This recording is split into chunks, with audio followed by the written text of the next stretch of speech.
नमस्कार दोस्तों, मैं हूं आर रॉकी चंडीगढ़ से और सबको नमस्कार करता हूं मैं। और बहुत बहुत शुक्रिया आप लोग ऑडियो को सुनते हो और आगे शेयर करते हो। तो दोस्तों, काफ़ी टाइम से अपडेट नहीं थी, इसलिए कोई ऑडियो मैंने नहीं दिया। और अभी जो 19 तारीख में काफ़ी सारी डेट्स थी जिनकी अपडेट्स मैं एक एक करके दूंगा आपको। और उसके बाद चार्जशीट वाले केस पे भी आएंगे। लोगों के अंदर उस चीज़ को लेके बहुत सारी बातें हैं, ठीक है।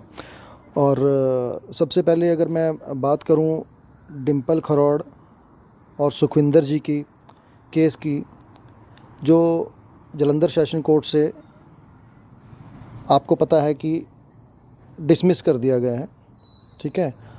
और यहाँ पे काफ़ी कन्फ्यूज़न उस चीज़ को लेके आ रही है कि सुखविंदर खरौड़ जी और डिम्पल खरौड़ जी का केस डिसमिस हो गया है। तो दोस्तों, ये केस नहीं है एक्चुअली में।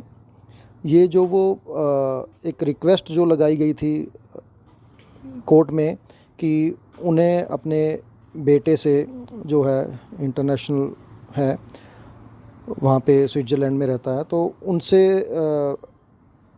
वीडियो कॉल पे बात करने के लिए जज साहब से रिक्वेस्ट लगाई गई थी। और जो पहले भी रिजेक्ट हो गई थी, तो उसके बाद फिर से ये लगी थी।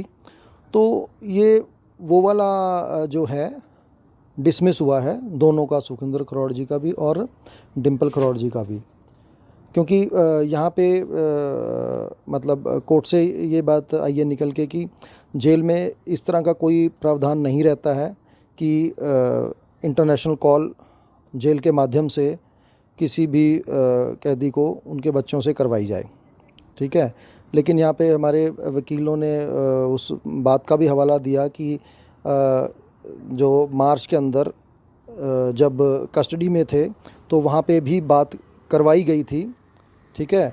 तो आप उसके बिहाफ पे भी हमारी बात करवा सकते हैं, क्योंकि जब पहले करवाई थी। तो यहाँ पे फिर आगे से जवाब ये निकल के आया कि उस समय जो रिमांड पे थे इसलिए वो बात करवा दी गई थी, ठीक है। लेकिन अब जो है ये जेल में है, कस्टडी में है, तो अभी ये पॉसिबिलिटी नहीं है, क्योंकि ये अलाउ भी नहीं कर सकता जेल, और ऐसा प्रावधान भी नहीं है। तो इस वजह से दोनों की जो है बच्चे को लेके जो ये रिक्वेस्ट थी, जो एप्लीकेशन थी कि बात करने दी जाए, क्योंकि हमारा बच्चा 14 साल का है, वहाँ अकेला है और हम बात करना चाहते हैं, तो ये जो है खारिज कर दी गई है, डिसमिस कर दी गई है, ठीक है दोस्तों। तो अब बात करते हैं आरिफ निसार जी की बेल के रिगार्डिंग। तो आप लोगों को मालूम है कि आरिफ निसार जी की जो बेल थी वो पहले 2 बार जो है रिजेक्ट कर दी गई थी सेशन कोर्ट से। हेल्थ का हवाला दे के उन्होंने अप्लाई की थी, ठीक है। तो वहाँ से वो भी डिस्पोज ऑफ हो गया था, ठीक है। तो जो अब जो है आरिफ निसार जी की जो अब सेशन कोर्ट से केस नहीं रहा है जालंधर से, तो अब जो है इन्होंने हाई कोर्ट में जो अपील की है, ठीक है, उस बेल को लेके।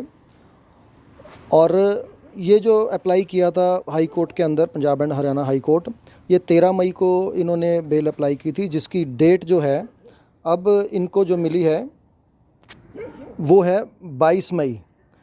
यानी 22 मई को Haryana and Punjab high court के अंदर उस केस की इनकी सुनवाई होगी, बेल की रिक्वेस्ट के लिए जो इन्होंने एप्लीकेशन लगाई है।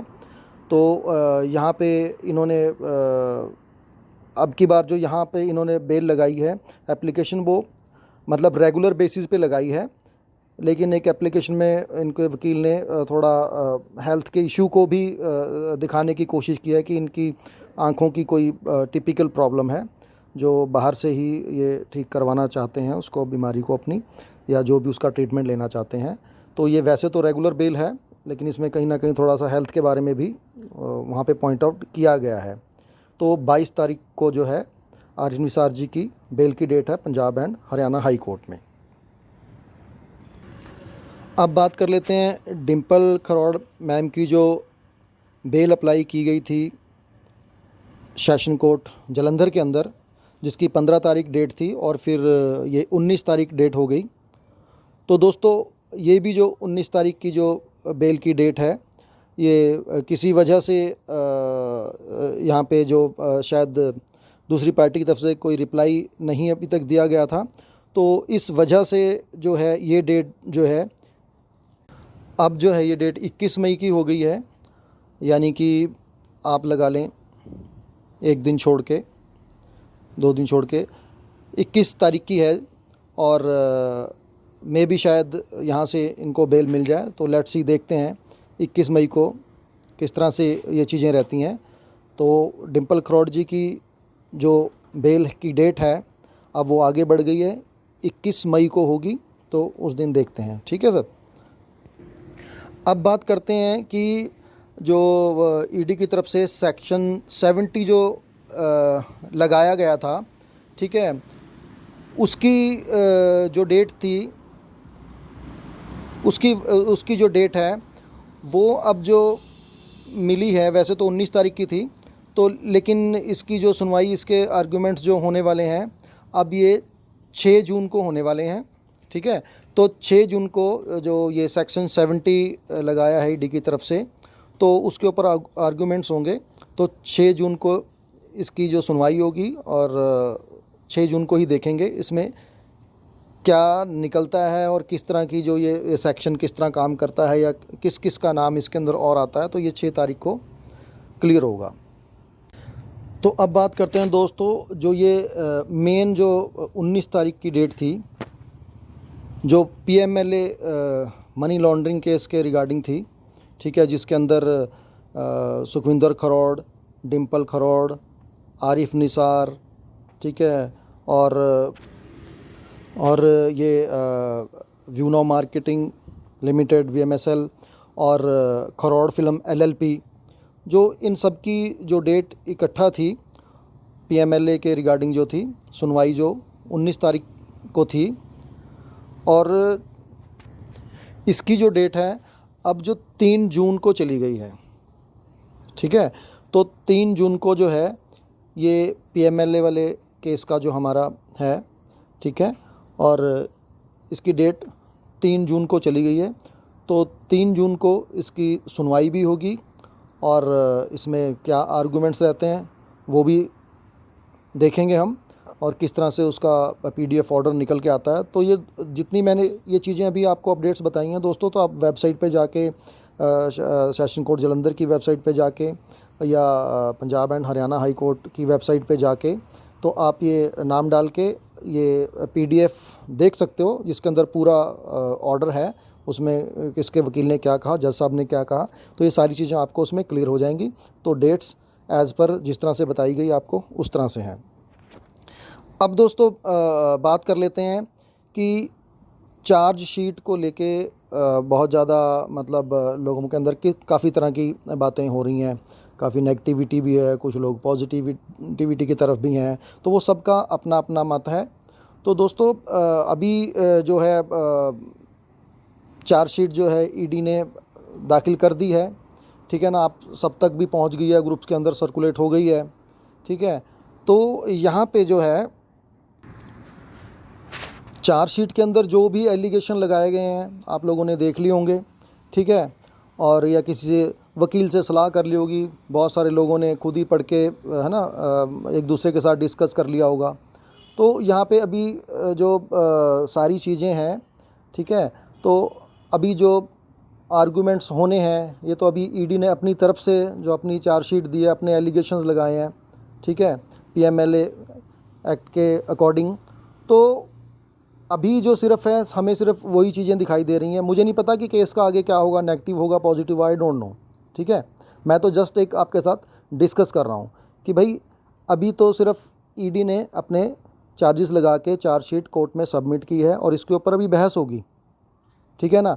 अब उन्होंने जो लगाए हैं वो कंपनी से पूछा जाएगा, ठीक है, फिर उसको कंपनी कैसे काउंटर करेगी, उनके लीगल जो वकील हैं वो कैसे काउंटर करेंगे, अब वो सारी चीज़ें अभी देखना बाकी हैं हमें, ठीक है। तो यहाँ पे सिर्फ इतनी सी बात समझ लें कि अभी ईडी ने अपना पक्ष रखा है कि हमारे हिसाब से ऐसा ऐसा है, उन्होंने अपने हिसाब से रखा, देखा होगा, ठीक है, तो उसके अकॉर्डिंग ये सारी चीज़ें उन्होंने लिख के चार्जशीट में डाली हैं। लेकिन अब देखने वाली असली बात ये है कि अब हमारी कंपनी जो है, जैसे हम लोग इन्वेस्टर हैं, हमारी तो हम इसीलिए कहेंगे ना क्योंकि हमने इन्वेस्ट किया है सभी लोगों ने, ठीक है ना, तो हमारी इसलिए कहेंगे हम। तो यहाँ पे अब देखना ये है कि जितनी बातें चार्जशीट के अंदर हैं, ठीक है, क्या हमारी कंपनी उसको काउंटर कर पाती है, ठीक है, क्या उसको काउंटर कर पाती है, जो जो चीज़ें उन्होंने बोली हैं क्या वैसा है, या अगर वैसा नहीं है तो हमारी कंपनी की लीगल टीम, ठीक है, वहाँ पे आर्गुमेंट करेगी और वो ये सिद्ध करेगी कि जो वहाँ पे लिखा वो गलत है, ठीक है। और वहीं ईडी ने जो अपने एलिगेशन लगाए हैं, अब उन्हें ये सिद्ध करना है कि वो ठीक हैं। देखिए इतना कुछ हुआ है तो उनके पास प्रूफ भी होंगे, ठीक है, जो कुछ भी है ईडी ने जो चार्जशीट लगाई हैं, ठीक है, क्योंकि उन्होंने भी कुछ ना कुछ तफ्तीश करके ही सब कुछ किया होगा, ठीक है। अब उन्होंने अपना पक्ष रख दिया है, अब यहाँ व्यू नाउ की बारी है कि उस चार्जशीट का जवाब, उसमें जो लिखी हुई चीज़ें हैं, ठीक है, उसका जवाब लीगल टीम कैसे देती है, ठीक है। तो ये एक आप समझ लें कि अब ये कहीं ना कहीं एक शुरुआत हुई है कि एक्चुअल में लड़ाई अब शुरू हुई है। सामने वाले ने अपना पक्ष रख दिया, ठीक है, अब कंपनी की बारी है कि उनकी बातों को कैसे झुठलाते हैं। अगर सारी चीज़ें सही हैं हमारी तरफ से, हमारी कंपनी, हमारे लीगल एडवाइज़र जो हैं वो सारी चीज़ें बता देते हैं कि ये ऐसे नहीं है, ये इस तरह से है, हम अपनी जगह ठीक हैं, तो आज तक जो हम सुनते आए हैं, ठीक है कि नहीं, तो वो अब प्रूव करने की बारी आ गई है। तो ये ज़रूरी नहीं है कि अब जो डेट है, ठीक है, तो उस डेट को ही एकदम से फ़ैसला हो जाएगा, क्योंकि डेट्स होती हैं, ठीक है, एक ही दिन सारा फ़ैसला नहीं होता, क्योंकि अगर 222 पेज की चार्जशीट है तो उसके ऊपर जो बातें होंगी उसमें बहुत सारे विटनेसेस भी हैं, ठीक है, बहुत सारी चीज़ें भी हैं, एंट्रीज़ भी हैं, तो वो सारी चीज़ों का जो हिसाब किताब है अब हमारी कंपनी के लीगल जो लोग हैं उनको देना होगा, ठीक है। तो अब यहाँ से एक्चुअल में सच्चाई निकल के आएगी कि क्या है, जिसे कहते हैं दूध का दूध पानी का पानी हो जाएगा, ठीक है। तो अभी जो शुरुआत है, आप लोग एक पक्ष आपने देखा है, अभी दूसरा पक्ष देखना और सुनना बाकी है, ठीक है। तो मैं तो सिर्फ इतना कहूँगा कि आप लोग पूरी तरह से जो हैं बिल्कुल ओपन हैं, ठीक है, आपका जो दिल करता है वो आप कर सकते हैं, ठीक है। तो यहाँ पे कोई मेरी ऑडियो को सुन के किसी को मैं मोटिवेशन नहीं दे रहा हूँ, एक जस्ट इन्फॉर्मेशन है, मैं तो सिर्फ वो दे रहा हूँ, ठीक है। आपको क्या डिसीजंस लेने हैं, कंपनी के अगेंस्ट लेने हैं, ठीक है, ईडी के अगेंस्ट लेने हैं, ठीक है, क्या करना है, अपने खुद से केसेस करने हैं, नहीं करने हैं, वो सब सर आपके डिसीज़न रहेंगे। तो क्योंकि अभी एक पक्ष है और दूसरे ने अभी बोलना बाकी है, तो ये आप लोग डिसाइड करेंगे कि आपको क्या करना है। नो डाउट कि पैनिक बहुत ज़्यादा है, ठीक है, लेकिन बहुत सारे लोगों ने अपनी तरफ से जो लीगल क्या कहते हैं कार्रवाई की भी है। कई लोग ऐसे हैं जो कहते हैं कि नहीं, हम पहले रिज़ल्ट देखना चाहेंगे फिर लीगल कार्रवाई के बारे में सोचेंगे। तो सबकी अपनी अपनी समझ है, कोई ऐसी बात नहीं है कि कोई यहाँ किसी को बोल रहा है कि तुम नहीं कर सकते, ठीक है, या तुम भी वेट करो जब तक ये फ़ैसला नहीं होता। नहीं, ऐसा कुछ भी नहीं है। आप सब ने इन्वेस्ट किया है और आपका राइट बनता है आपको किस तरफ जाना है, क्या करना है, ठीक है। और मैं भी आप ही की तरह हूँ, ठीक है, तो मैंने भी सोचा हुआ कि मुझे कब क्या करना है, लेकिन मुझे क्या करना है मैं ये आपको नहीं कहता कि आप भी वही चीज़ करो, ठीक है ना। तो ये आपका डिसीज़न है, आप देखें कैसे करना है। तो यही आज की अपडेट थी।